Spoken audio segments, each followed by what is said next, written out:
BJP নেত্রী marriage হলের মাঝখান দিয়ে যাওয়া হাই ড্রেনে লাগালো রাজনৈতিক রং। দুর্গাপুরের 24 নম্বর ওয়ার্ডের সুকান্ত পল্লীতে বিজেপি নেত্রী মনীষা সিকদারের একটি ম্যারেজ হল রয়েছে, যে ম্যারেজ হলের মধ্যে দিয়ে গেছে এলাকার এক হাই ড্রেন। বুধবার সকালে সেই হাই ড্রেনকে ঘিরে হঠাৎই চাঞ্চল্য।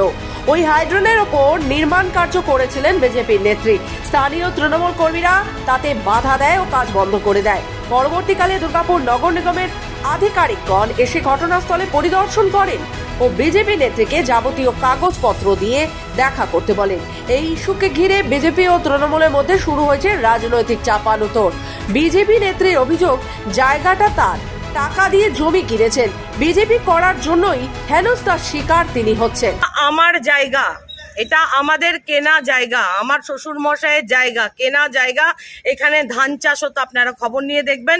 এখানে আমার জ্যাঠা শ্বশুর আছেন, এখানে সমস্ত যে জায়গাটা চারিদিকটা দেখছেন, এটা আমাদের কাকা শ্বশুর, জ্যাঠা শ্বশুরের সমস্ত জায়গা।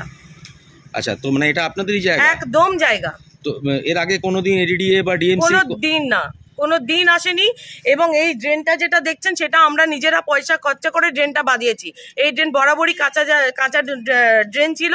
তার কারণ হচ্ছে এখানে ধান জমি ছিল। আমার জ্যাঠামশাইরা, আমার শ্বশুর মশাইরা এদিকে যাতে জলটা ধান চাষের জন্য পায়, সেই জন্য এদিকে জলটা নেওয়ার ব্যবস্থা করেছেন। ড্রেন হিসাবে কোথাও কোনোদিন উল্লেখ নেই। ডিএমসির লোকেরা আমাদের পেপার জমা দিতে বললো, আমরা আমাদের যেটা কর্তব্য আমরা করব। এবার বাকি দেখা যাক কি হয়। আমরা ছোট থেকে দীর্ঘদিন ধরে দেখে আসছি, নালাটা যদিও ওদের জমির উপর হলেও ওইটা এখন সরকারির আন্ডারে, পুরোটাই সরকারি ডিএমসির আন্ডারে। ডিএমসির থেকে পরিষ্কার পরিচ্ছন্ন থেকে আরম্ভ করে সমস্ত কিছু ডিএমসি করে। তো ইদানিং আগামী কিছুদিন ধরে দেখছি ওইখানে ঢাকা দিয়ে পরে কোনো কাজ চলছিল। তো আজকে সকালে যখন ওইখানে উন্নয়ন সমিতি আছে, উন্নয়ন সমিতি আমাকে ফোন করে পরে আমাকে জানায় যে এখানে ইলিগালভাবে পুরোটাই ঢালাই করে দেওয়া হচ্ছে। তো আমি সেরকম গেছি এবং ডিএমসিকে সেই ব্যাপারটা জানাই এবং প্রশাসনকেও জানিয়েছি। প্রশাসন সঙ্গে সঙ্গে পুলিশ এসছেন, পুলিশ এসে পরে কাজটা বন্ধ করে দিয়ে গেছেন।